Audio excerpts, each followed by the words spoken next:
I'm Tuqa Nusayrat. I'm the Executive Director here at ISPU, and I'm thrilled to see all of you here. Just to give you an idea, we had people take the train from North Carolina, from New York, from New Jersey. If you went farther than that, please raise your hand so we can shout you out. But thank you all for being here from close and far. We know this means a lot for many of you and in your areas of work. Before we begin, I want to take a moment to acknowledge those who made this work possible, our staff, our partners, and the many supporters who share our belief that good policy begins with good data. Thank you first to our incredible research, operations, communications, and outreach teams who were behind the small and big details for this event and this publication. You see some of them here, but we have a virtual team who's also behind their computers around the country, making sure that everything goes off without a hitch. So thank you to all of them. We're also incredibly grateful for the support of some key institutional donors who made this research possible, the WF Fund, the Rise Together Fund, and the Baraka Foundation. And in addition, many of you here in the room are longtime and consistent supporters of ISPU, and for that we are incredibly grateful. For those of you who are less familiar with ISPU, we are a nonpartisan, nonprofit research and education organization, and we're dedicated to providing objective, evidence-based insights on the attitudes, experiences, and contributions of American Muslims. And for nearly 2 decades, our goal has been to ensure that public debate, policy decisions, media narratives, and community-led decisions are informed by facts, not fear and not fiction. And this data set, the American Muslim Poll, has become one of our most influential tools in advancing that mission.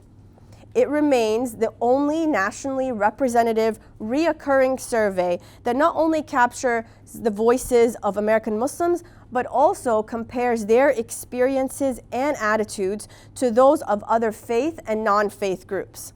And you may be wondering, why do we compare Muslims to other faith and non-faith groups? Because the data, looking only at the data of American Muslims, means that we're taking them out of context and it's not the full picture. So let me give you an example. In 2020, our data found that 25% of Muslims who have experienced religious discrimination experienced it while getting healthcare services. It might not seem like a lot, but when it's compared to only 5% in the general public who experience it, then it stands out. So with that foundational point, we embarked on a local community-based study to explore the barriers to equitable health care for Muslims in Southeast Michigan.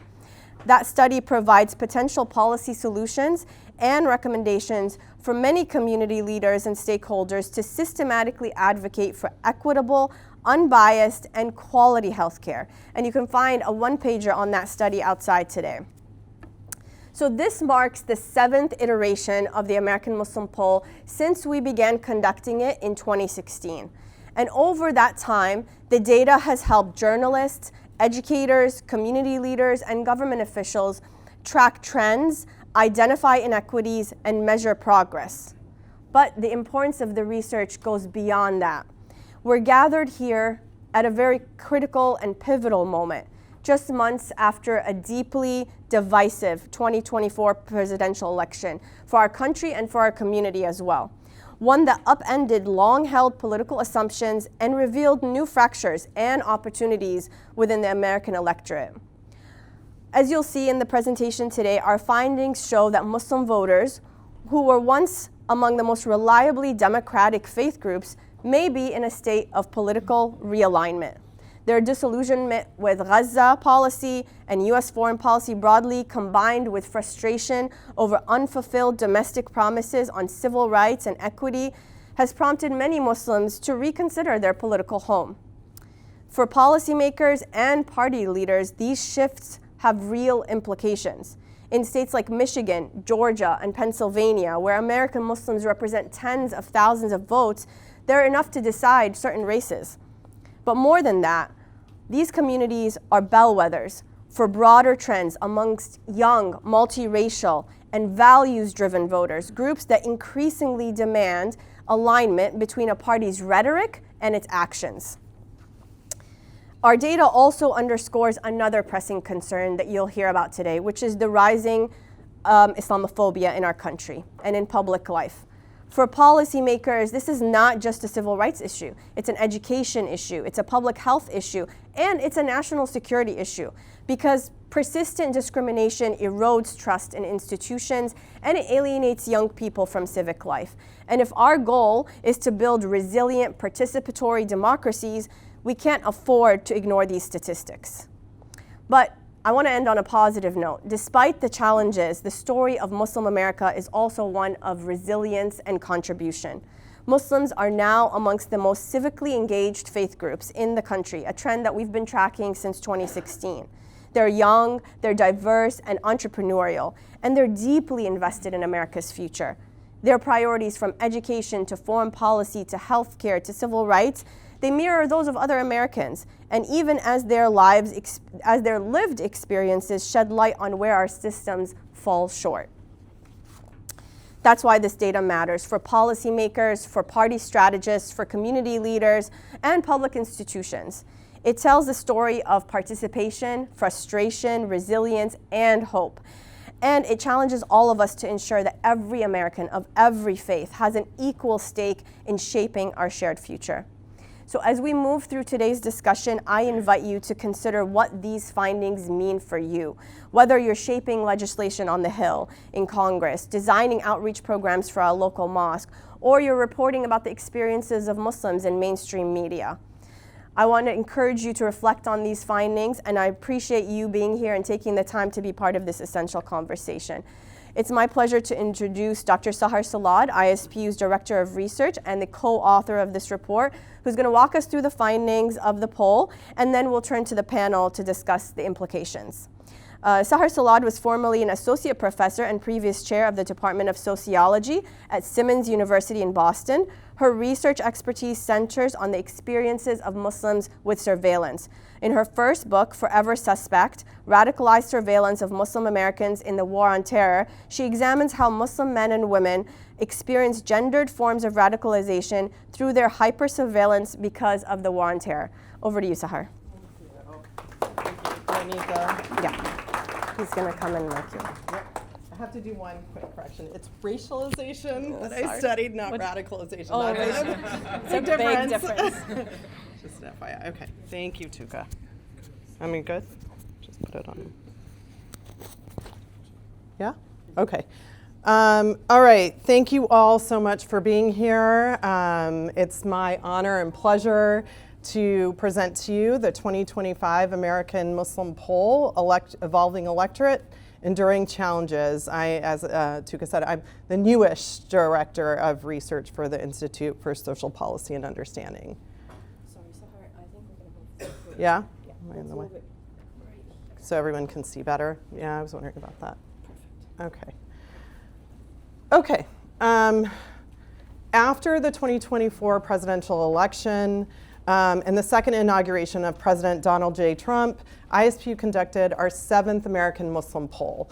The genocide in Gaza, as declared by the International Association of Genocide Scholars in August 2025, and the attacks on American students protesting created a challenging new environment for American Muslims who experience heightened censorship and skyrocketing Islamophobia. As these hardships mounted, so did civic participation. So many Muslims organized to withhold their vote from then presidential candidate Joe Biden, and after his withdrawal, Vice President Kamala Harris, in an effort to demand a ceasefire in Gaza. There were also some Muslims who endorsed Kamala Harris, and even Muslims who organized for Trump, all of which created tensions within the Muslim community. How did Muslims ultimately vote in 2024? This survey captures vote shares among the splintered electorate, along with policy priorities, satisfaction with President Trump and the direction of the country, and experiences with discrimination. The survey also provides an update on the demographic profile of American Muslims last collected in ISPU's 2022 poll.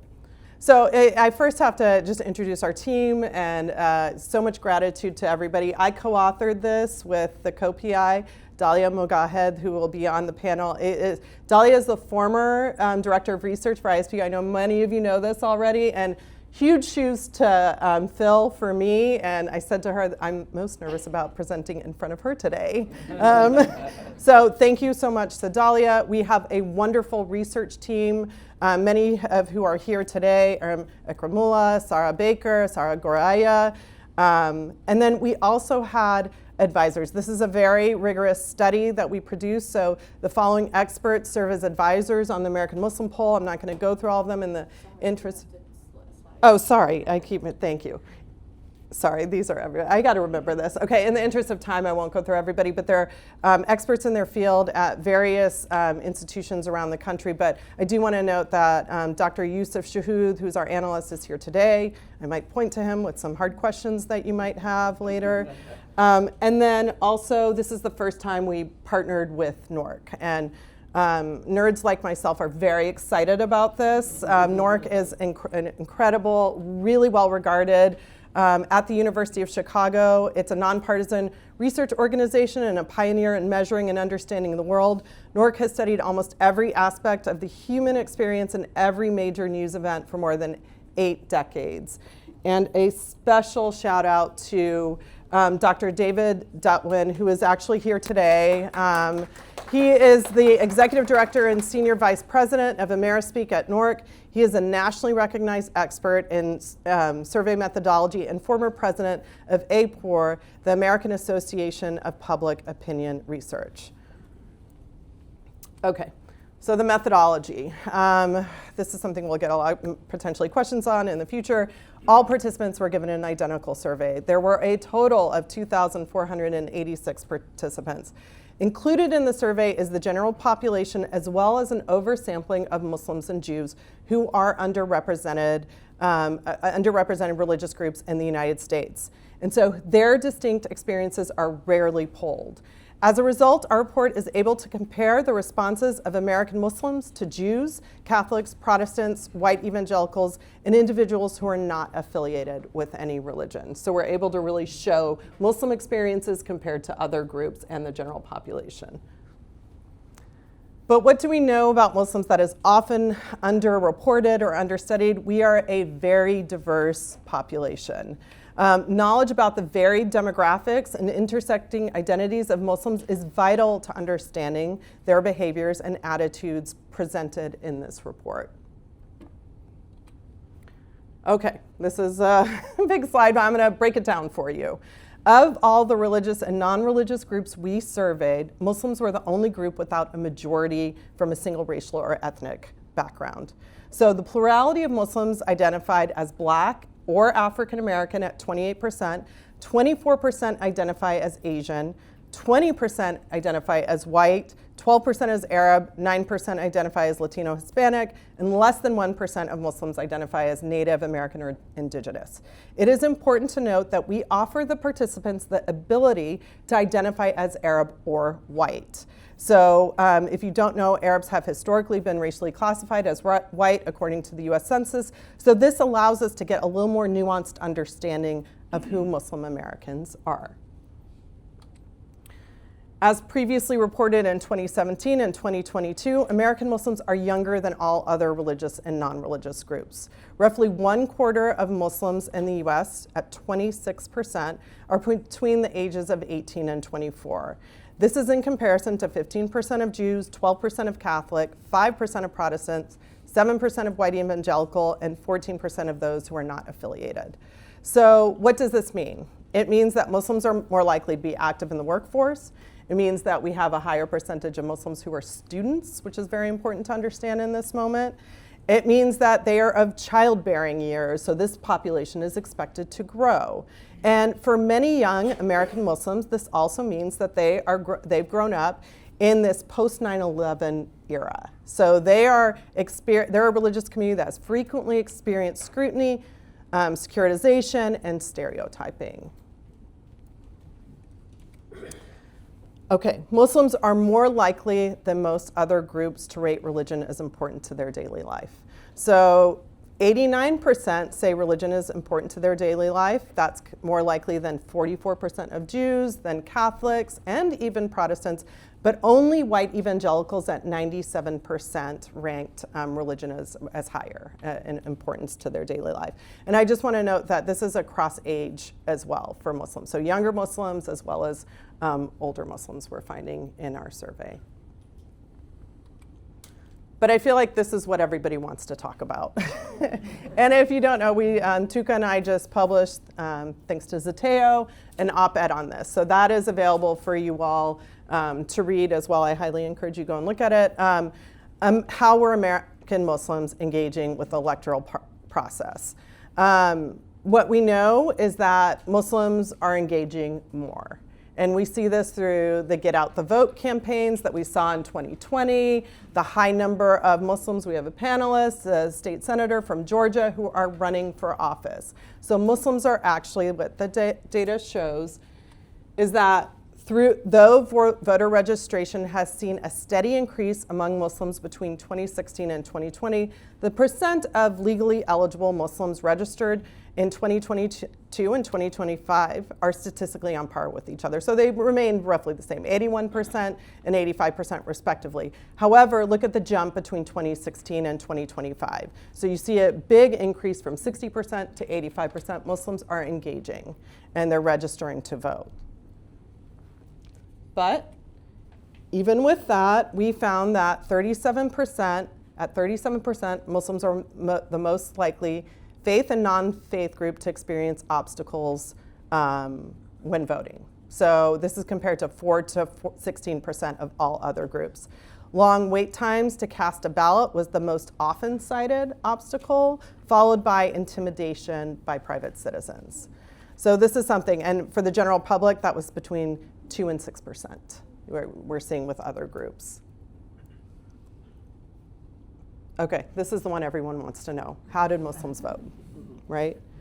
Okay, Muslim voters were in the spotlight during 2024, the election, even though, and this is very important, we're a small percentage of the US population, there were enough Muslims in swing states like Georgia and Pennsylvania in 2020 to determine the outcome. So these are states where Biden won it by a very, very narrow margin, and we saw enough Muslims going out to vote to make up that difference. So exit polling has shown a large percentage of Muslims voted for Jill Stein in 2024, and media articles highlighted this. However, our survey shows that 50% of Muslims, similar to the general public, actually cast a vote for Kamala Harris. This is more than Protestants and white evangelicals, but less than Jews and those who are not affiliated. 31% of Muslims in the survey stated they voted for Trump, less than Catholics, Protestants, and white evangelicals, and the general public at 45%. Now, I need to make a quick note here.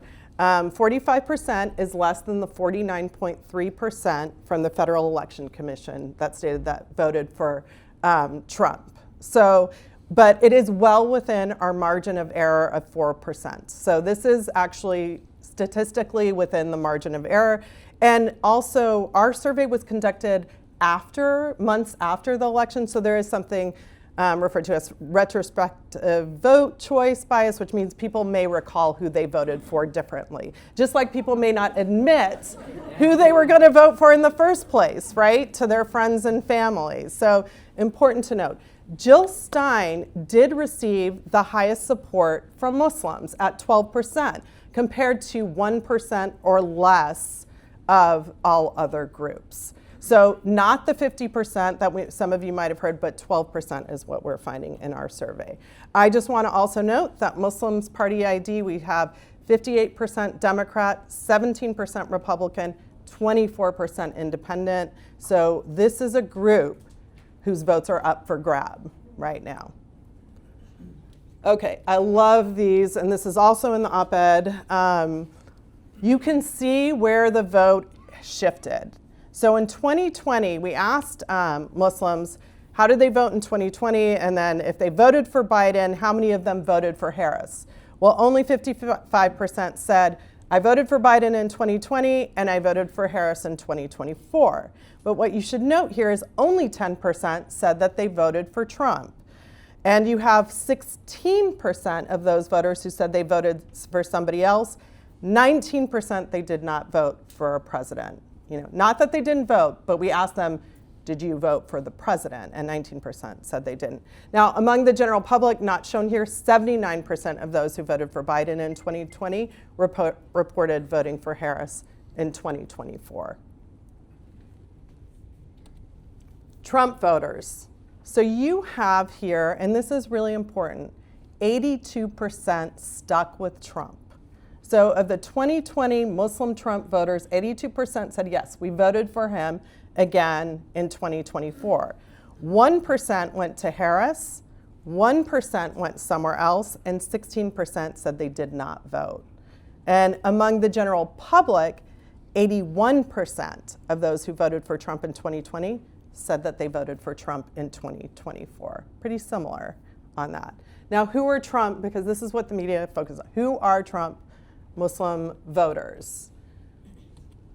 Well, we know that 42% of them are men. So there's a gender gap. 17% are women. And if actually you look at PRRI, Public Research Institute, here they have a study that shows that young Republican voters are majority men.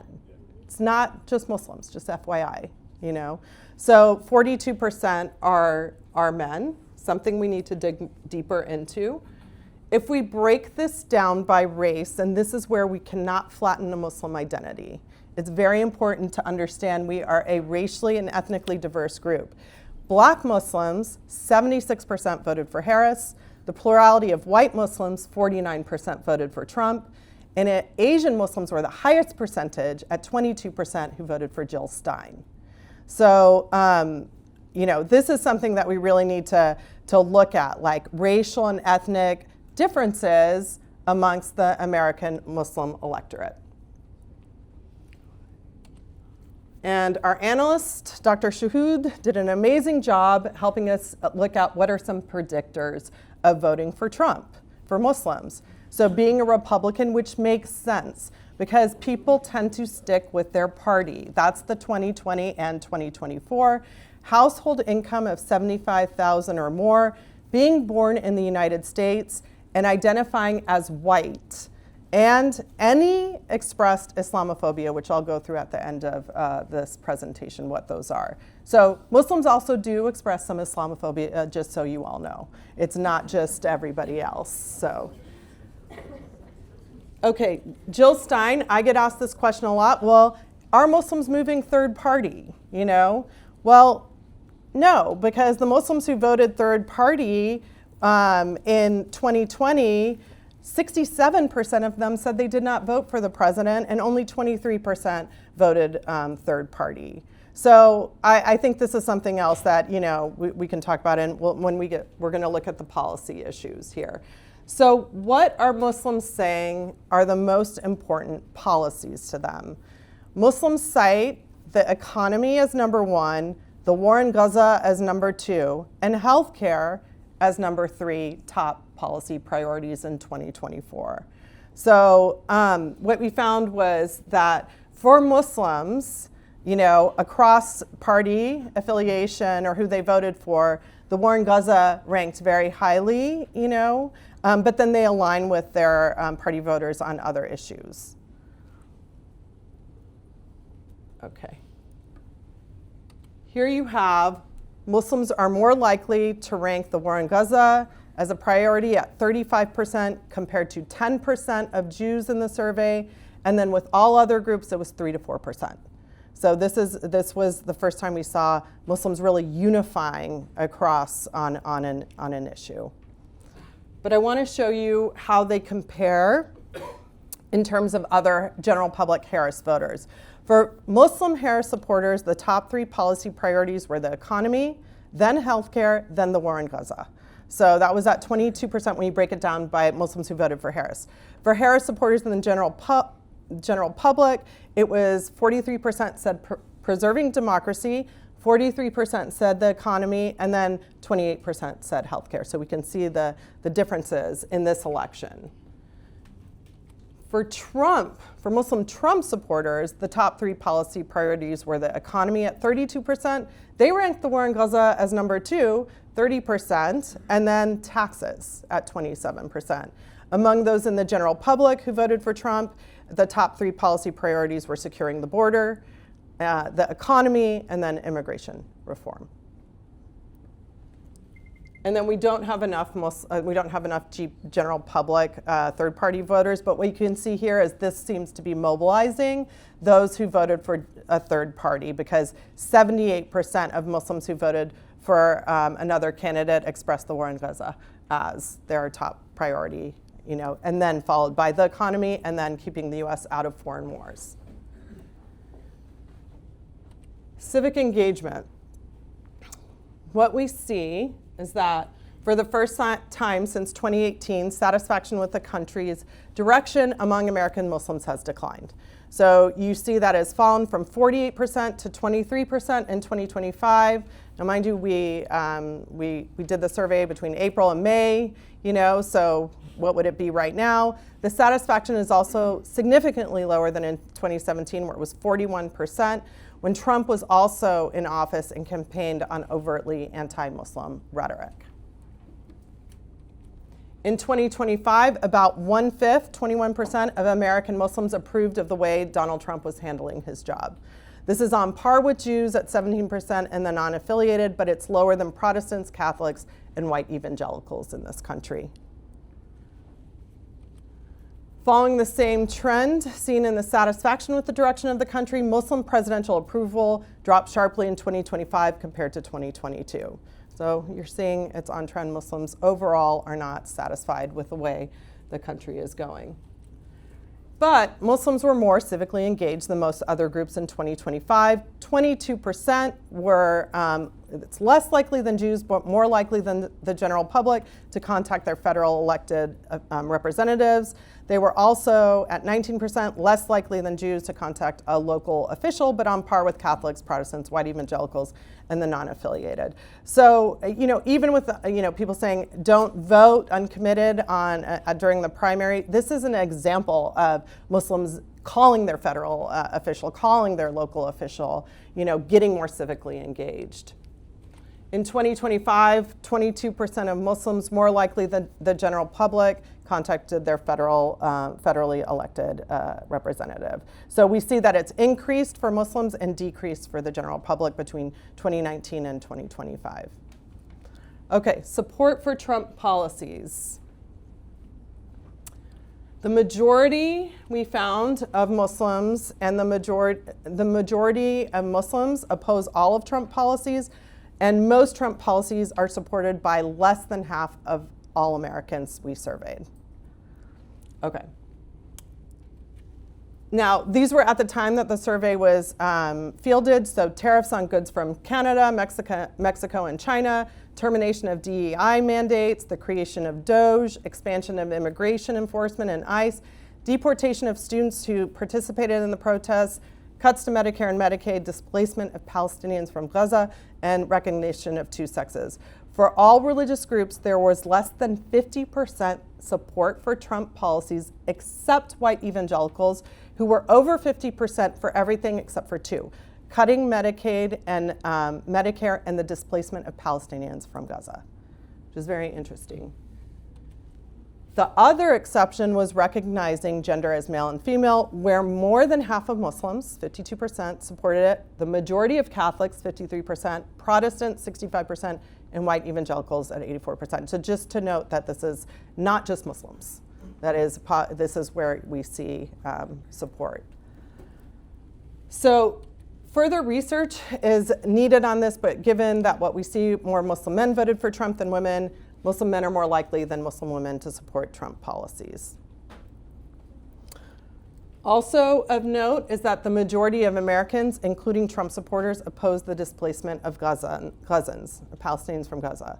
So I just want to show you this quickly. Less than 50% of Trump voters supported the displacement of Palestinians from Gaza, and Trump voters in the general public, it was 39%. Muslim Trump voters was 46%. They're actually statistically on par with one another. Okay, the last few slides I'm going to go through are what we found a little bit on Islamophobia and discrimination. So for those of you who are familiar with our poll, we have a measure to calculate where people fall on the Islamophobia index. These are the questions that they're asked. If Muslims are more prone to violence, if Muslims discriminate against women, if they're hostile to the United States, less civilized than other people, and then the one that I love is that they're responsible for acts another Muslim conducts. So what we found is that this has increased in 2025. This is a big chart. It's all in the report. You can look into it. But the jump that I want you to note is that among the general population, it went from 25 to 33. Jews had a very small increase from 17 to 19. Protestants rose 7 points from 23 to 30, and Muslims decreased on it. So we see that it has jumped. It jumped 15 points for white evangelicals and 12 points for Catholics. Islamophobia, the higher you rank on the Islamophobia index, the higher support people had for Trump policy. So it's not surprising, actually. And this is something that to note that we've shown in past polls that the higher somebody ranks on the Islamophobia index, the more likely they are to hold anti-democratic attitudes in the United States. We actually have another study on popular culture in the media that shows that when Muslims look at or the general population looks at negative representations of Muslims in the media, the more likely they are to support anti-democratic policies in the United States. And then just to show that Muslims are the group that is the most likely to experience discrimination at 63%, with Jews following at 50%. But something that you might might be a little surprised at, because we've heard a lot of experiences of hate crimes, discrimination, and whatnot, but this is relatively unchanged since 2016. It's actually staying pretty stable. But I just want you to know, 63% is a high number. That's a high percentage of when a population says they're experiencing discrimination. So I'm ending with this. I want you to stay tuned because we have more. There's so much more in the poll. Please check it out. Topics from the Muslim that will be coming out in 2026: interfaith engagement, impacts on caregiving of aging adults, mental health of Muslim adults and youth, and student experiences. Please use our QR code to find the report. Stay connected. Here is our social media, and then I have the distinct pleasure and honor of introducing our moderator today for the panel discussion. So thank you so much for taking some time to hear me out. I know it's a lot. It's a lot to go through in a very short amount of time. It is my great pleasure and honor to introduce our moderator today. Mehdi Hasan is an award-winning British-American journalist, broadcaster, and author. He is the founder, CEO, and editor-in-chief of the new media company Zeteo. Please pay attention to what Zeteo is publishing. Mehdi is also a Guardian columnist, host of Head to Head on Al Jazeera English, and the best-selling author of Win Every Argument, The Art of Debating, Persuading, and Public Speaking. He previously worked as an anchor at MSNBC and columnist for The Intercept. We are very honored to have you today here to moderate our panel for us. Thank you. We have a chair for you. It's coming up here. Take the middle. No, you've got a chair for you. Thank you very much. Okay. I'm just going to our panelists to come up. Assalamu alaikum, everyone. We have Good names. afternoon. You could do better than that. Assalamu alaikum. I get it. We've had shawarmas and slides. Now it's time for a little nap, right? No napping. We've got lots of good stuff to talk about, lots of thought-provoking discussions to be had after those slides. Thank you, Saher, for that fantastic presentation, some of it quite scary. I think it's fair to say. I will give you props for finding a photo of a black man wearing a MAGA hat. That was a great moment there. That was, whoever that guy is, good luck to him. Let me introduce our panelists. We're going to have a discussion for about 40 minutes and then open up to the audience and take your questions. We have Layla Elabed, is the organizing director for Arab Americans for Progress, director of Listen to Michigan. She, of course, served as a co-founder of the Uncommitted National Movement in 2024. Nabilah Islam Parkes is a Georgia State Senator. is the youngest woman ever elected to the Georgia State Senate. She's also the first Muslim woman and the first South Asian woman elected to the State Senate, lifelong organizer. That deserves applause for sure. Salima Suswell is founder and CEO of the Black Muslim Leadership Council, an entrepreneur, a political strategist, an organizer, a community leader. Saher, we already met, is here, ISPU's Director of Research, expert on racialization, not radicalization. And of course, Dalia Mogahed, who should need no introduction at an event like this, scholar at the Institute for Social Policy and Understanding, former Director of Research here. She and I have done these discussions many a time. We were just reminiscing. Pre-pandemic, we did panels like this. She's also the co-author of the book Who Speaks for Islam. Everyone knows her very well. Pleasure to have you here. Times are bad. I think you ended with Islamophobia and discrimination, Sarah. I don't think anyone in this room was shocked to see that those numbers have gone up, especially post-October the 7th. I just spent the last 24 hours dealing with multiple Republicans online, including a sitting member of Congress, saying that I should be deported for being a Muslim in this country. So that's where we are, like literally right now in the real world. So Dalia, let me start with you, since you've been looking over these things for years. You can actually give us a historical context when it comes to polling. When you look at these slides and these stats, what jumps out to you compared to the polls you oversaw in the past? Thank you so much, Mehdi, and it's such a pleasure and an honor to be a part of this. I really needed to take time after analyzing this data. I was talking to my husband that this data, I need therapy after looking at this data. Because a lot has gone down, a lot has gone wrong. The first thing that really stuck out to me is how high the Islamophobia index has gone. It's higher than it was during the previous Trump administration, especially among groups that used to appear to be very close allies like Hispanic Americans. So we didn't go through in the presentation, it wasn't enough time to go into the details, but not only has the Islamophobia index gone up measurably and considerably among, say, white evangelicals, but it's gone up among whites in general and among Hispanics in general, which is really shocking because it used to be that Latino Americans had the lowest measure of the Islamophobia index, and we see this huge jump. So that was one thing that was very alarming. Not a huge jump amongst Jewish Americans, which might surprise people. We might think after October 7th, Jews and Muslims hate each other even more, but it's actually white evangelicals that had the biggest 15-point jump. The highest religious group that went up in Islamophobia was white evangelicals, and Jewish Americans barely changed. So that was that's something very important thing to understand, and it's also important to look at when you look at issues that relate to Palestine or Palestinian rights. Muslims and Jews are on par in their level of support or lack thereof of Trump policies that target Palestinian advocacy.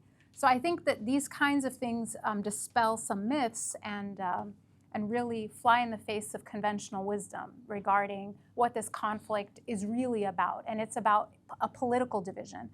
The other thing to understand is, we looked at what are the drivers of Islamophobia, and they're very political. You voted for Trump, conservative points of view, and things like that. What doesn't appear is religious devotion across faiths. So being more religious, even being more religious as a white evangelical, does not drive Islamophobia. It is a political, not a religious driven sentiment. Now, in better news, I do want to still point, I'm an eternal optimist. Things that have gone up that are good are Muslim civic engagement. I mean, we haven't seen a single group that has increased in their voter registration as much as Muslims since 2016. So 25-point increase is huge, from 60% to 85%. So everyone that's been working on civic engagement, increasing civic engagement, it's working. And people are now on Muslim voter registration on par with the public, and it didn't used to be the case. Do you think, Sarah made a very good point, that when you had the number of Muslim Biden voters from 2020 who did not vote for Biden, about 10% went to Trump, but a big chunk just stayed at home. Well, not stayed at home, they just didn't vote for president. There were a lot of Muslims, I'm sure people in this room, who voted down ballot but just left the top empty. Yeah. So you're still registering to vote, you're still turning out to vote, you just chose in the heat of 2024 not to cast a vote in the presidential election. Is that fair? That's absolutely true, but unfortunately that, according to our research, only 3%. Only 3% of Muslims voted but didn't vote for president. So then of those who So then the vote. chunk who stayed at home, they stayed at home then? Is that number They by stayed at vote? home.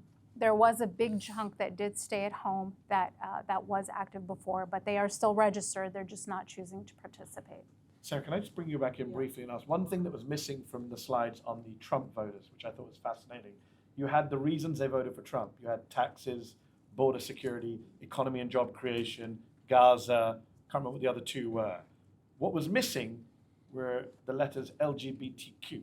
Yeah. And I feel like people in this room who are Muslim know lots of Muslims who were already heading towards Trump pre-October 7th, pre-Gaza genocide, in places like Dearborn, Michigan even, where we saw lots of protests over school boards and books on the curriculum. Did that come up in your book? Was that a deliberate choice to leave that out? It doesn't come up as a top priority. It's not even close to a top priority. So your state just didn't make those top 6? It doesn't make the top. It doesn't make so it's, you know, I'm not. Anecdotally, it makes the top 3 for every Muslim I know who likes them. That's what they're offered, their top choices, and it's not coming up compared to all these other issues. So it's not. It's surprising, but that's what we found. And even with we have an election survey from 2024 in 3 swing states, doesn't come up as what they're going to vote as a top priority. Let me bring in Layla as our Michigan/uncommitted voice. You were on the ground last year. You spoke to a lot of people across the state and outside of the state, including Arabs, Muslims, progressives in general. Just give us a sense of, number one, were people tilting away from the Democratic Party even before October the 7th in places like Michigan? I'm talking about Muslim voters. And secondly, we saw in the polling, I was fascinated by the polling that showed amongst Harris voters, the economy was top, Gaza was second, even amongst Muslim voters. Like, for how many people did they say Gaza is the top issue? But some people confuse that because Gaza can be your top issue, but not your only issue. Yes, absolutely. One thing that I often had said, even in the very beginning of Listen to Michigan, when we launched the Vote Uncommitted in our state during the primary, was the fact that we knew that voters who were likely to vote for Trump in 2024 voted for him in 2020. And the genocide was not a deciding factor. Like, we were already saying that. That was baked in. Some of them. Yes. And what we saw, and I think the data reflects this, is that the majority of people where Gaza was a top issue, because we didn't see the shift that was necessary from the Democratic Party, from the Harris campaign, is a lot of folks stayed home. And not just Muslims. There's data out there that shows a lot of folks who voted for Biden in 2020 didn't vote for Kamala Harris in 2024, not because they voted for somebody else, but because they just stayed at home. And we're very disillusioned with the process. While I've got you on this topic, I've got to ask, Kamala Harris has a book out. She's doing a book tour. She's got a memoir. Very interesting, the bit in the book where she says, oh, we saw polls now that showed that Gaza was the top issue in swing states. I'm like, you saw that now? Yeah. I'm pretty sure Layla and Abbas were telling you that to your face in the summer of 2024. What do you make of that kind of it was, hindsight admission from the former vice president? It was really, really frustrating because the narrative that we were... going to say another F word there. It's going to be equally appropriate. Yes. It was really frustrating because the narrative that we were pushing from February was that we're not anti-Democrats. We're actually, it's really interesting because the data that we have from Listen to Michigan was that we had a 45% propensity of first-time voters who were voting uncommitted, which was, we were getting young people on campus registered to the vote for the very first time, and were casting their vote for uncommitted. But we were saying, not just to the Harris campaign, but we were saying in the media, this is a big issue, especially in a swing state like Michigan. And then when we got 13% of the vote, over 100,000 Michigan voters to vote uncommitted, we were like, okay, is this not a sign that the Democratic Party needs to shift on this policy? And it was just, it just felt like we were screaming into a void. And even when me and Abbas had the opportunity to meet with Vice President Kamala Harris in Detroit at the Detroit Metro Airport during a photo lineup opportunity. I spoke directly to the vice president and said, my community, the people that I'm on the ground with, who I'm talking to, actually wanted to be able to vote, for Kamala Harris. This, Dearborn, especially Southeast Michigan, Muslim and Arab voters traditionally vote Democrat. I come from a Democratic family. I always talked about my dad being a UAW member, and like really instilling in all of us kids, like vote Democrat. As soon as we turned 18, register to vote, and you're always going to vote for a Democrat. And that story is not, many other of my friends and people that I've talked to, same story, always voted for Democrats. And do you think those, just to go back to Saher's yeah. slide where she talked about 2020 versus 2024, if we have an election in 2028, do you think those Muslim voters are coming back? Are they recoverable, or are they gone for good? I think that it's going to be very telling what happens in municipal elections and statewide elections. If our community, not just our community, but I think if communities that felt ignored and silenced in this last election continued to be silenced and ignored by Democrats, or like almost feeling like used, that they are going to be disillusioned. I don't know if they're going to move more towards the right or towards Republicans, or they just might say, you know what, I don't believe in the political process anymore. I mean, I was hearing that when I was getting signatures for my sister's petition when she was running for Congress prior to this last election, that people were just like, I'm not Muslims and Arab Muslims who were like, I'm disillusioned with the process. For people who don't know who your sister is. Congresswoman Rashida Tlaib. So I think it was very, very frustrating. I was there to tell Vice President Kamala Harris that, like, my community wants to be able to vote for you. They want to be able to vote for you. Please meet with us. Meet with the community members that had lost family members. 2 days before my meeting with Vice President Kamala Harris, or the photo lineup, I had talked to 2 community members who had lost over 100 members of their family in Gaza each. Yeah. And I was, had expressed that, and one thing that I always say during that interaction is I do believe the Vice President's empathy was real and genuine. And I think that, she did say, I do want to meet with you guys. Let's talk about meeting. And then the very next day. She says in the book that she pleaded with Joe Biden to show empathy to Palestinians in the way he did to Ukrainians. She doesn't explain why she then didn't do that. Right. Once she took over the campaign, there's a hilarious bit, I don't know if you've seen the bit in the book, where she says, it was very tough to give this speech on Gaza. I had to walk a real tightrope at the DNC. People were angry from all sides. But the Washington Post says I gave a great speech. Well, that's what she says in the book. 15 minutes after that interaction, she went on stage and reprimanded students who were there, Yes, I remember. who were just there advocating to save lives. We all remember that. Yeah. Sadly. Okay, so let's go back to the slides. What's fascinating in the slides is Gaza's a huge issue, but it's not the only issue. The economy and job creation is massive. Healthcare, unsurprisingly in this country with ridiculous healthcare, is massive. Nabilah, you are a state senator. You're not dealing with foreign policy in your day job. You're dealing with people's domestic, everyday concerns, like healthcare. When you're in Georgia knocking on doors, when you're coming across Muslim voters, is that what's reflected, what you're seeing in the polling? Well, as we know, the Muslim voters are not a monolith. Yep. And so I would say that, let's say with Arabs and South Asians, like Gaza was a top issue. With Black voters, I would hear more about healthcare, economic policy, racism. And so as a state senator, I do deal with, helping people get their Medicaid, their SNAP benefits. And that is a concern then, and it is now. And what we're seeing with the Trump administration cutting about $1 trillion in Medicaid money. When it comes to the economy, we've seen about 1 million jobs be cut so far, the highest since 2020. And so there is economic anxiety right now, and it was an economic anxiety then, and I'm hoping that these what we'd call them like off-year elections, we see a dramatic turnout on people who come out and vote against a lot of these policies that are hurting working families.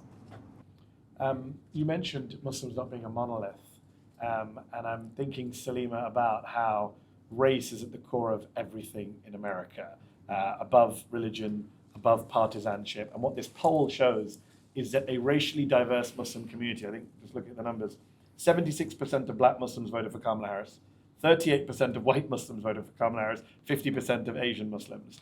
And it's kind of like, even when it comes to Muslims in an intense year where everyone's talking about genocide in Gaza, even the Muslim population breaks down along American-style race lines, with the white folks going right wing, the black folks staying loyal to the Democratic Party in a random sense. Like, race is at the core of a lot of this, more than religion. Absolutely. Absolutely, race is at the core of it.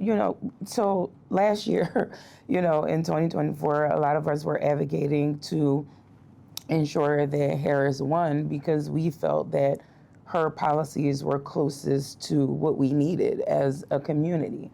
And so, as we have already stated, obviously Gaza was at the forefront for all of us last year. But it wasn't the only thing. Again, as we have stated, the community is not a monolith. And so with 28%, which estimated 28%, it arguably could be more, of percent of the American Muslim community, the largest proportion being African American, you would think that some of these issues around economic equity and healthcare and affordable housing and even criminal justice reform and public safety, in cities where I'm from, like Philadelphia, last year even, there was a mass shooting at an Eid celebration, in Philadelphia. And so that is a reality for Black Muslims, who often live in the same areas under the same socioeconomic conditions. And sometimes it kind of feels that the greater Muslim community is overlooking some of those domestic policy issues. Because the greater Muslim community is also ignoring the fact that race is at the core of a lot of our political divisions, and imagining that some kind of religious bond overcomes race. And pretty much nothing in America seems to overcome race, not party affiliation, not religion, not age. It goes through the core. Just to check, Sarah, how many Muslims do we think, according to your poll, voted for Trump? Remind us, 31? What percentage? And what was it in 2020? 2020, we don't have that number up. Do we have a comparator? So we don't know if it went up or down. It was around mid-20s. So it definitely went up. I knew I needed to. So it definitely went up. Post-insurrection and criminal convictions, it went up. So that's about 1 in 3 Muslims voted for Donald Trump. So if you're in this room, look to your left or right. One of you voted for Donald Trump. Can I just add one thing? But we did have somebody who was supposed to be on the panel, Rabiel Chowdhury, who had to back out at the last minute, who was going to speak about Trump Muslims. So it's very sad to see him back out. I was looking forward he was supposed to be to here. the Muslim Trump supporter on the panel. Yeah. There's more than one in the audience. Don't worry, I've clocked all of you. Let me come back to Dalia and ask you a question about what we ended up the panel discussion, the slideshow on the slides, the Islamophobia. You and I first spoke, I think 2000, I want to say 9, 10, when you were on the religious advisory board to Obama, so it would have been 08, 9. Yeah. And I interviewed you at the time about Islamophobia, Barack Obama. I was a New Statesman in the UK. That was itself 7 years after 9/11. We're now a quarter of a century after 9/11. I have only lived in the US 10 years, but I've been visiting the US since 1998. Would you agree, this is my view, and I don't know, we can open up, audience will come in later, that the Islamophobia we're seeing now, not just statistically in terms of the index, but just everyday occurrences, is much worse than anything we've seen in the last 25 years. It's post 9/11 on steroids.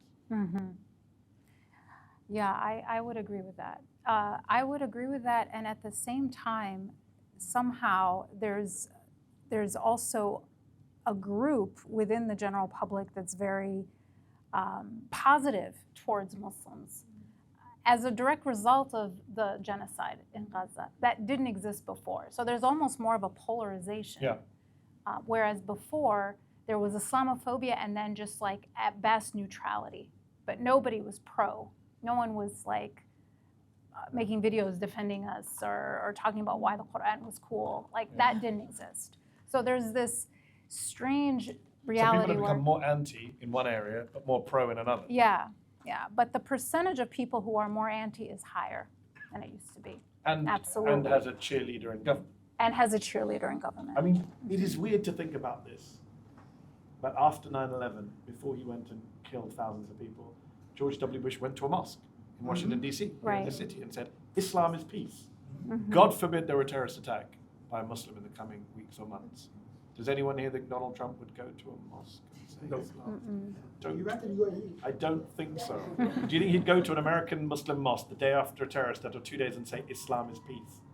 I mean, he's bringing the Muslims to his platform even now. Just recently. You didn't answer my question. Do you think he would go to an American mosque in the If he's 24 or invited- 48 hours after a terrorist attack by a Muslim and say Islam is peace? If he's invited, at this moment, I think. Wow. We'll have to agree to disagree. We just don't engage with the- public administration. Layla, let's talk about the Democrats, since it's easy to take shots at the Republicans. You have a Muslim candidate running in New York for mayor. Yes. He's won the Democratic primary by a landslide. He has yet to be endorsed by the leader of the Democrats in the Senate, who is a New York Senator Chuck Schumer, or by the leader of the Democrats in the House, who is a New York House member Hakeem Jeffries. Is the Democratic Party getting worse, not better, on this issue post-2024? I mean, the leadership, not the ranking. Right, yeah. And this is like something that mirrors what is happening in Michigan right now with our own elections. Like, we have really great Muslim candidates running for office that are not being supported by the Democratic Party. And still, the fact that any Democrat that we are able to move and mobilize around the genocide or saying something condemning the genocide is still met with kind of, this fear and hesitation. I've been working on a House bill with some of our state reps in Michigan to say something about an arms embargo, to reinstate medical visas to Palestinians. And they're being met with their Democratic caucus with so much hesitation. And for me, somebody who's been organizing the last 2 years around this, it is almost like, have you guys not learned your lesson yet? What is it going to take? What is it going to take? Because all you are doing is driving voters who are already, feeling this disillusionment, you are driving them further away.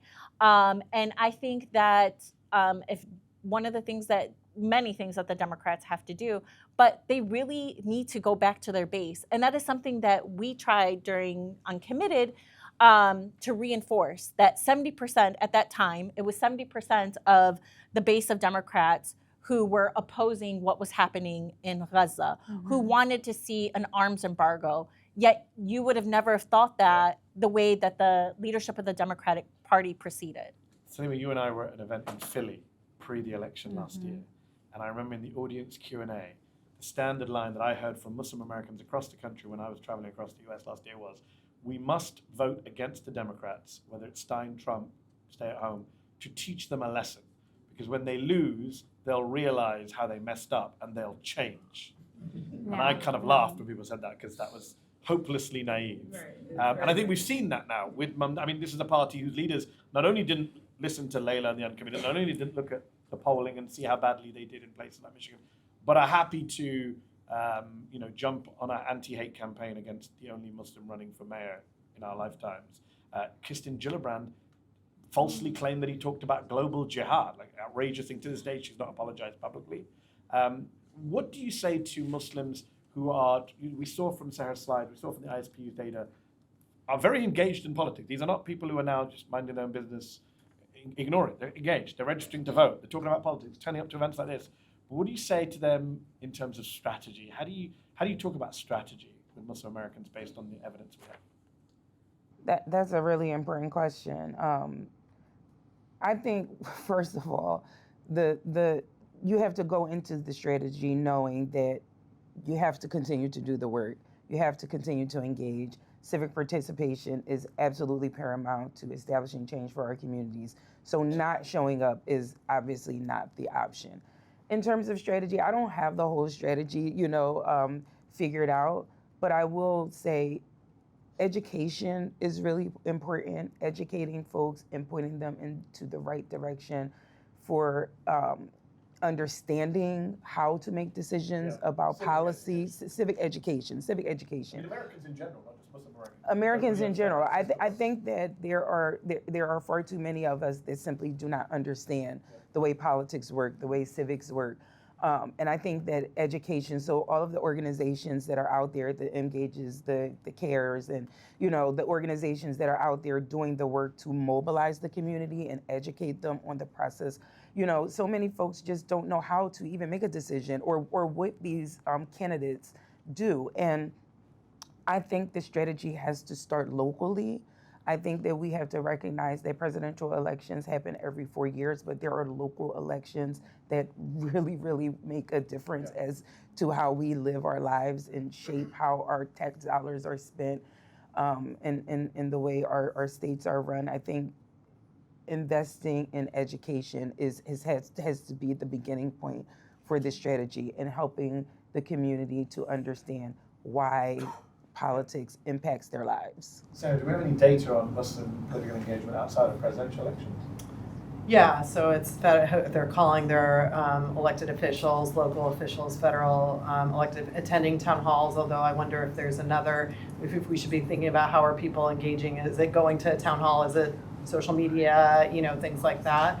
And that's really a measure of how engaged Muslims are. I want to also, I'm sorry, Nabilah, just really quickly, I want to also add, clearly we have some folks in our community that are friendly with the Trump administration, and we should be talking to those folks, and we should be ensuring that they're carrying our community's messaging to the Trump administration. We have to work across the aisle if we want to get things changed. When you're a Muslim candidate, you're otherized, and I feel like Democratic Party leadership is missing the mark when it comes to Schumer and Hakeem Jeffries by not endorsing someone like Mamdani. When you can vote for a Charlie Kirk resolution but not the Democratic nominee in New York, it says that you're not listening to your base. I think that's very problematic, and so we have a lot of work to do in terms of getting our party to recognize that someone like Mamdani or Ghazala Hashmi, who hopefully will win the lieutenant governor's race in Virginia, we are mainstream Americans and we should be embraced. Nabilah, let me ask you this while I've got you. How bad has the Democratic Party's reputation gotten with some Muslims that wherever I go now, the first audience question in every event I go to is, what do you think about Marjorie Taylor Greene? Is she great? And you're from Georgia. So I feel like you should tell us about Marjorie Taylor Greene and the new Muslim MTG alliance. Look, Marjorie Taylor Greene has unabashedly been herself. She's a racist. She's come for the Muslim community over and over again. She tweeted about a picture of a niqab on the Statue of Liberty when Mamdani won became the Democratic nominee. I would say trusting these folks is hard based on their massive history of just being Islamophobic, anti-Semitic, and we should be very guarded about how we formulate these relationships and if they are going to be true allies to the Muslim community. I think Marjorie Taylor Greene is still the same person. Look, I'm glad she's come, is the first Republican to, say something about the genocide, and she's talking about these healthcare subsidies. We need more Republicans across the nation doing that. But what did Maya Angelou say what's the saying? When someone showed you who they are. Yeah, there you go, that one. So Has she reached out to you? No, she has not. And I don't think Muslim Americans should be, flocking to her when she hasn't shown a lot of good measures to prove that she should be trustworthy. Okay. On that note, I'm going to open it up to the audience.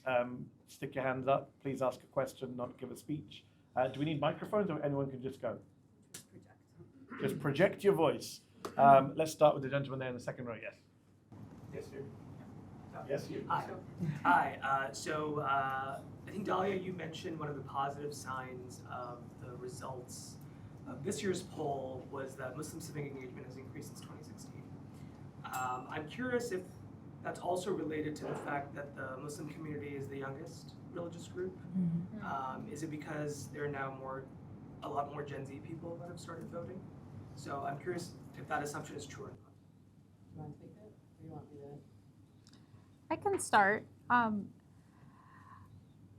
So I guess my short answer is I'm not sure, but I will tell you that Muslim young people remain the least likely age group to vote among Muslims. So very similar to their generational cohorts, they aren't registering to vote as much as middle-aged and older Muslims.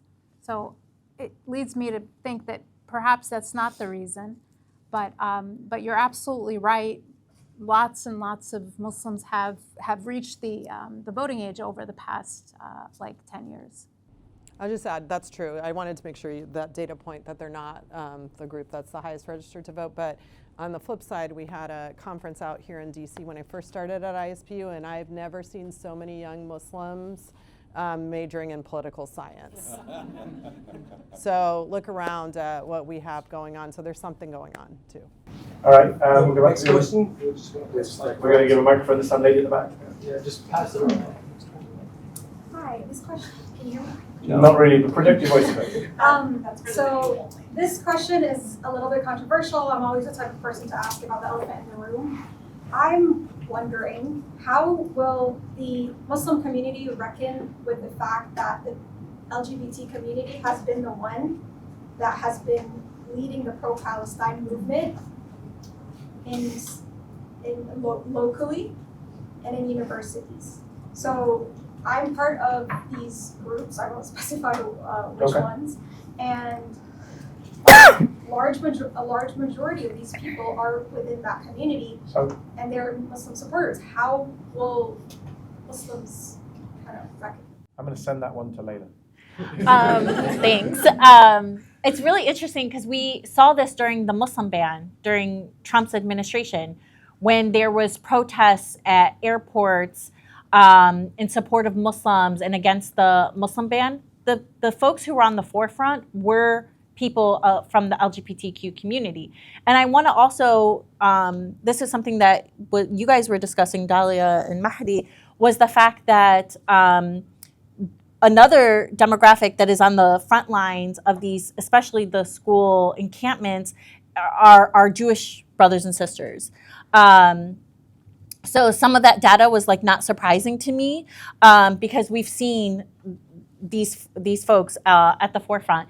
And I do think this is something that we're going to have to reconcile with. I mean, I was there in I'm from Dearborn, Michigan, and I was there when all that book ban stuff was happening, and you had folks infiltrating white nationalists, white Christian nationalists infiltrating our communities, Moms for Liberty, all of that coming to Michigan, coming to our Dearborn schools. I mean, we had the governor candidate, the Republican candidate for governor at our Dearborn school board, which was like, why are you here? And what I do have to say, I actually don't believe, at least this is my observation, and I don't have data to back this up, hopefully, inshallah, God willing, we will, that the majority, at least I can say for Dearborn, the majority of Arab Americans and Muslim Americans are not, anti-LGBTQ. It's that we have the loudest folks. We have, the media is watching all of us. And this is something that I pointed out when, our Dearborn Heights mayor and the mayor of Hamtramck endorsed Trump. I'm sure there was mayors across the United States that also endorsed Trump, but those were the two that made national media. And it's the same thing what we're seeing with the LGBTQ community, and why a local school board and the book ban. I'm sure there's been all kinds of anti-LGBTQ book bans across the United States, but that was the one that was highlighted in the national media that I also think gives into why we're seeing a rise in Islamophobia as well. You said you have, before I come to you, Yeah. said you don't have data. Sarah, do you have data? We had I saw the one poll finding, which was majority of Muslims. Remind us what that question was, which was in line with every, on gender. But that's specifically on transgender. Do we have a broader issue on, I don't know, gay marriage? Yeah, we haven't asked that specific question, but it's not a high policy priority for Muslims, although they ranked at 53%. When asked that, all groups did, but it's not a high policy priority. The one thing I'll say as a former professor, and to this question that you asked, younger Muslims, I think we're seeing a shift for younger Muslims who are on college campuses and are in coalition like you're talking about. So I think to your point, it's what does the media fixate on versus what's the actual happening on the ground.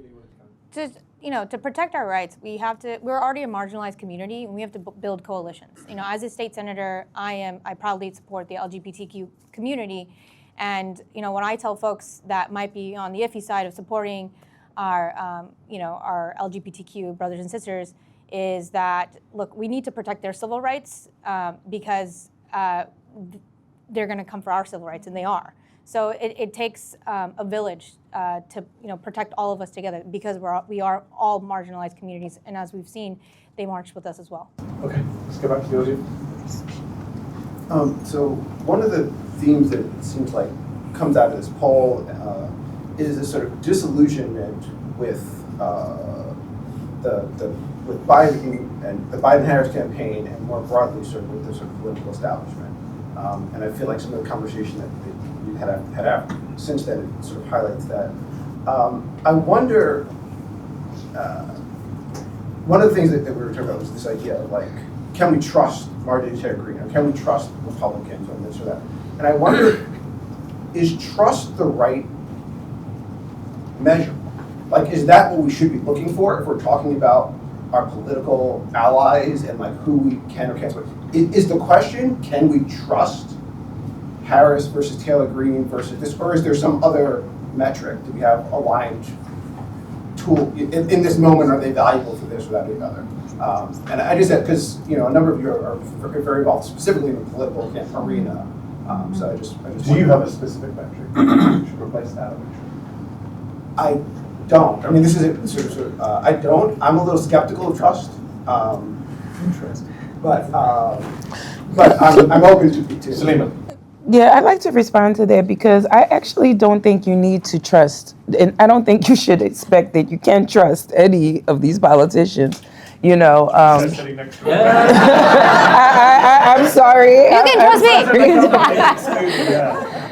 You can trust Nabilah, she's the only one. But in terms of what I mean though is that you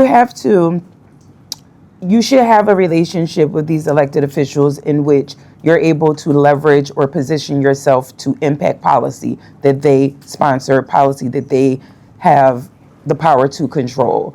And so what I mean by not trusting them is that it's not about necessarily trusting them. It's about being able to deliver change for on behalf of your community. And I always tell folks, don't worry about trusting these folks. They're not your friends.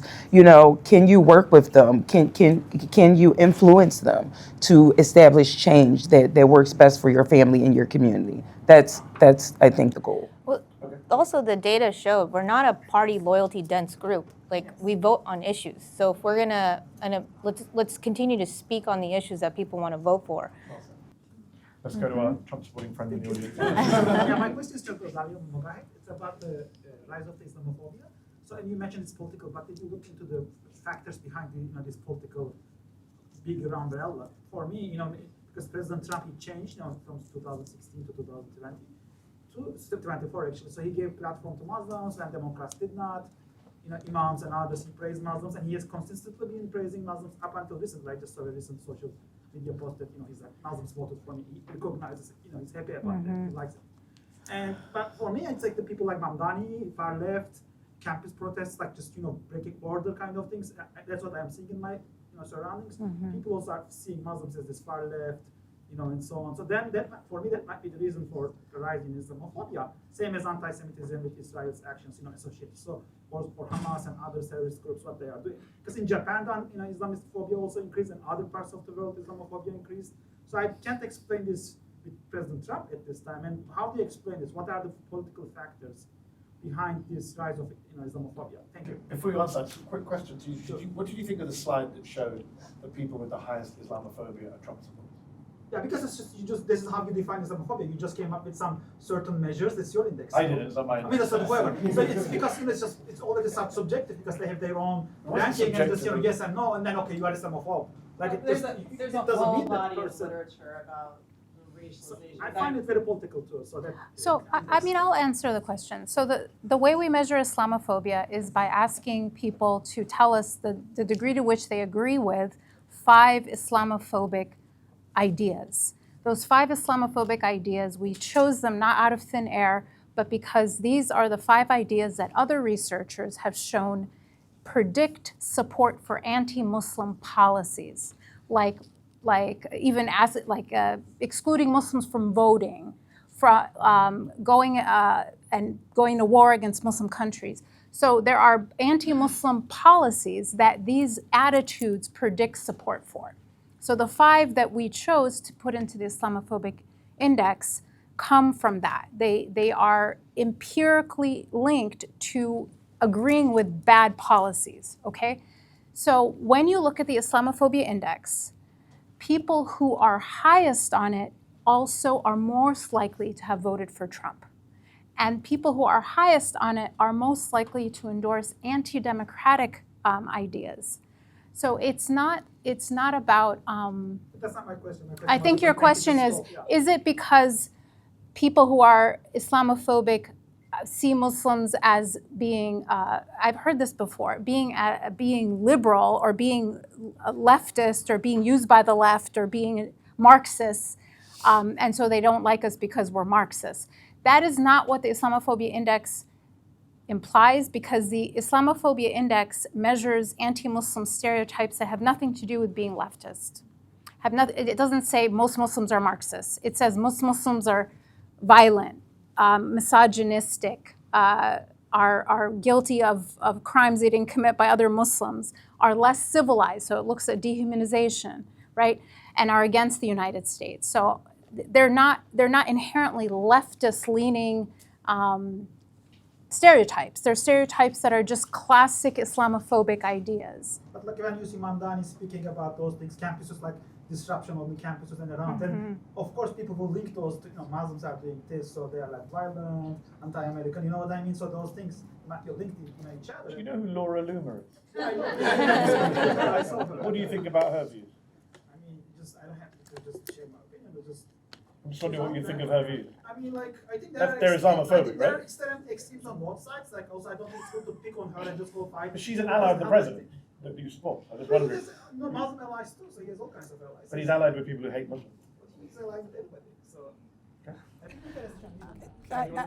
I kind of want to just say a couple things. Like, these anti-Muslim policies that we don't think about are counterterrorism laws and policies like the no-fly list, and these are based off of these tropes, for example. But I think to the point, if I'm hearing you, is that you feel like this party has listened to. That's something that got brought up, is that for some Muslims, and it's been brought up here, that Democrats stopped listening.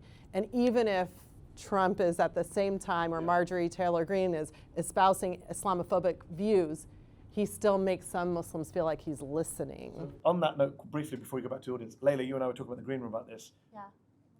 What do you make of that? Is Trump getting a pass? So for example, a lot of Muslims justifiably complained, as I was one of them, I was there with you, at the DNC when Harris and the DNC refused to put a Palestinian on stage. What's interesting is no one even made that request at the RNC. It wasn't even a consideration. Yeah. Is Trump being graded on a curve by Muslims like he is by a lot of other people? I mean, I can't really answer that because, again, I can't answer for all Muslims. But what I can say for personally me, who's, like I said, since I've been able to vote, I've always voted for a Democrat. I can't come from a staunch Democratic family. My sister's a Democrat, and she always gets asked, "Oh, why don't you leave the party?"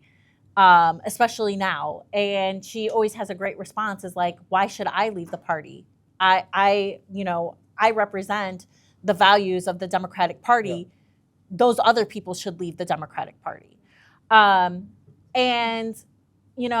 I don't know exactly how to answer this question. But this idea that Sarah mentioned about being listened to, that is, Donald Trump met with people in Dearborn, Harris didn't. Yeah, and I think it's because so many of us have a history of voting for Democrats that we hope, and it goes back to your question of trust, is accountability.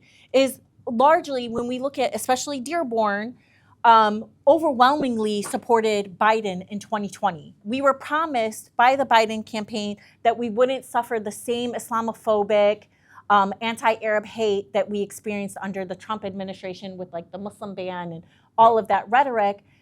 So overwhelmingly, we supported Biden, only to in 2023 for Biden to overwhelmingly, send weapons to Israel to kill our people.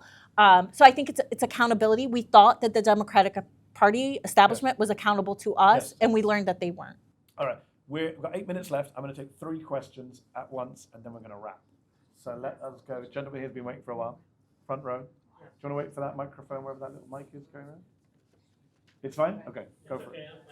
So my question Project is your about discrimination. In your report, you said 63% of Muslims have experienced discrimination. How do you gauge that? I mean, unless you're very, obviously Muslim, you're wearing a hijab, or your name is Muhammad Ali Abdullah, or you go around, with a sign and, Allah t-shirt.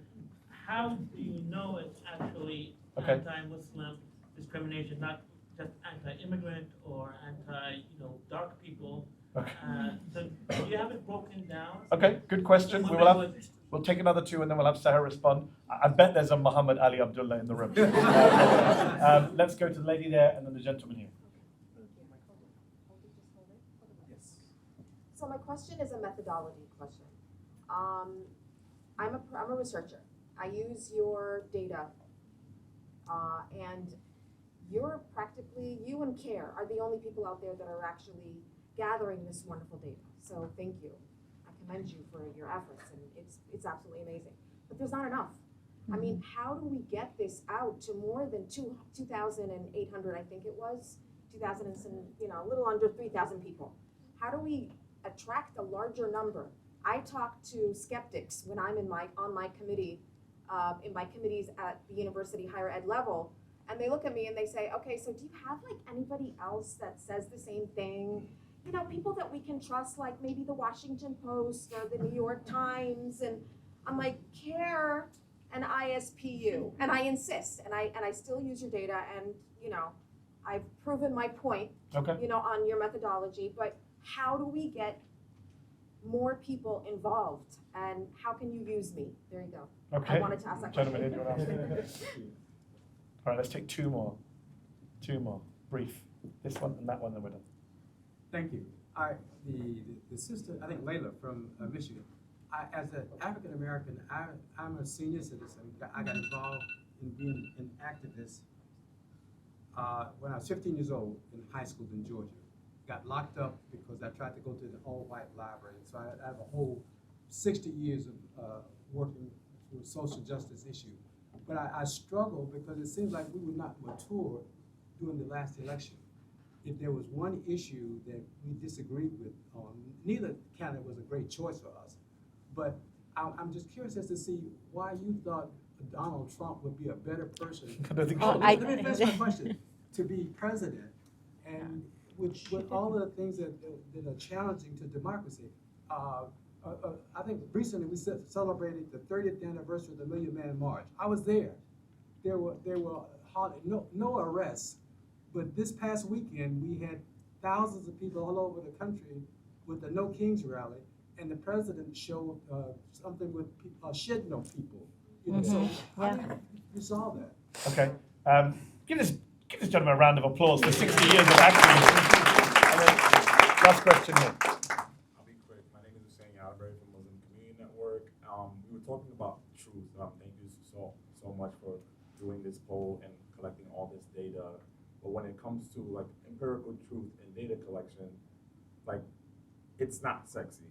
So how do we package this data and this information and this truth in order to get it to people to cut through like the AI slop, like he's talking about, to cut through the chatbots, to cut through the culture wars? Why can't Muslims make data sexy? Can I answer the first 2 questions, and then I think maybe you could answer that question a little bit. But anyway, to the question about a Muslim, how do you know? We ask them because of their religious identity. That's what's asked on the survey. So they are responding, I am experiencing discrimination because of my religious identity. It could be because they wear the hijab. It could be because they go to an airport, their Muslim name is flagged. But you're not specifying that. I think the general wants to, you're not specifying what types of discrimination. We do have different questions about, do you experience it with police? Yes, we have specific questions that we ask, and it's about their religious identity, not racial or ethnic. Does the data show that more Muslim women experienced it, reported, or more, This Black time, Muslims or immigrant Muslims? so it's hard. This is a really method. Sometimes cutting the data, you can't get a good statistical. So I can talk to you more about it, but we do have that breakdown in the report. Yeah. Yeah, so the N is strong, and actually we have a whole group of people over here, Dr. Shu and Dutwin, which will say, one to do, and Bashir, who works for Pew, the larger N you get, the more money it costs, actually. And so we are confident in our oversampling of Muslims and Jews that we have the right number to make these statistical, that it's statistically significant. To get more African American Muslims, do more of those breakdowns, we do need more money. We do need to expand the sample, but we're very confident with our numbers. But Pew has a survey that they've done in 2017 was the last one on Muslims. So actually the N is strong, we feel like, but to do those deeper dives, I'm not gonna. Layla, why did you support Donald Trump? I appreciate your question. Thank you so much. I do want to say I do not support Donald Trump, nor have I ever supported Donald Trump, especially for president. This is somebody who literally had it so Netanyahu banned my family from going to our homeland. So just putting that out there. I think that national media and others wanted the uncommitted movement to look like it was a campaign to help elect Trump. But back in February, when there was months ahead of the general election, I was on national TV and every outlet I could be on, begging the Democratic Party and begging President Biden to shift his policy so we do not have somebody like Donald Trump in the White House. We were trying to show the Democratic Party that they did not have the support in a swing state like Michigan that largely determines who's going to be in the White House, that they needed to shift policy right now because the base of the Democratic Party needed that shift, and that they needed to do everything that they could in order to stop Donald Trump from taking office. And unfortunately, nobody listened to us. But when I'm watching this dynamic, Salima, I want to bring you back in briefly. Yeah. It's interesting what we talked about right at the beginning of this panel discussion. You have this gentleman here who's been a civil rights activist all of his life, was at the Million Man March, understands American history and what's at stake at an election as a black American, and saying, okay, there's two bad candidates, but clearly one is much worse for black Americans. And then you had a lot of Arab Americans, but let's not get into the numbers again, but a significant chunk saying, well, no, genocide's a deal breaker. None of these domestic issues matter as long as the genocide's going on. And I don't think that's still been resolved. It has not been resolved, and I want to commend you as well. Right now, the clock is being dialed back on so much of what you and our predecessors did, for civil rights and to uplift the needs of Black and brown people in America. And so right now, what we're seeing is that the Trump administration has established policies that directly threaten Black and Black Muslim communities. This big, beautiful bill, the tax cuts that are skewed towards white and wealthy, and the dismantling of DEI, which has caused over 300,000 Black women to lose jobs. Next month in my state, 2 million Pennsylvanians will not receive SNAP benefits. During the month of Thanksgiving, they will not receive food, assistance. And so all of this is deeply impacting Black people and Black Muslims, and not just Black people and Black Muslims. There are others that are deeply impacted by, what is happening as well. So thank you. Thank you for uplifting all that you do. Thank you, Salima. When we were at the DNC, the first day of the DNC, uncommitted and other Palestinian leaders were able to sit down and meet with legacy civil rights leaders from within the Black community to talk about this very dynamic, that it feels like especially Arab Muslims are not showing up for Black communities and Black folks in this moment. And I don't know if there's a right answer to this, but what I do know is that it was so incredibly hard. And I talked about this a lot. It was like taking people from a funeral and asking them to vote for harm reduction. And as people have been watching the horrific images and videos that are coming out of Gaza, out of occupied Palestine, it was incredibly hard. And I'm not saying that that it was right or wrong, but it was just an incredibly hard choice that our community had to make. Last word to Nabilah and Dalia. How do you get good data? How do you get good policy? How do you get truth and facts out to people?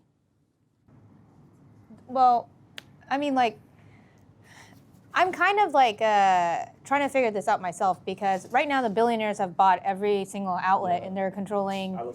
Yes, and Not so. every. There you go.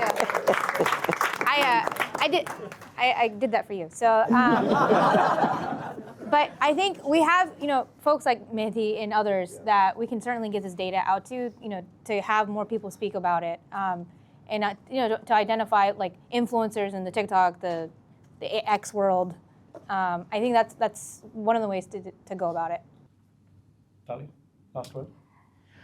I'm going to answer a question that wasn't asked. Sorry, but I think that was a good answer to your question. The answer to this question that wasn't asked is this entire thing, our protests on campus, our speaking out for Palestine, increasing anti-Semitism?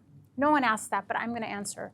The answer is no, and I'm going to give you an anecdotal example. I get WhatsApp messages from my uncles in Egypt who have never met a Jewish person.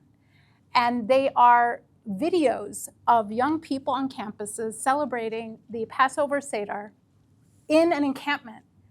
And the caption is like, Jewish Americans support Palestine. These protests are decreasing anti-Semitism among people who've never met Jews.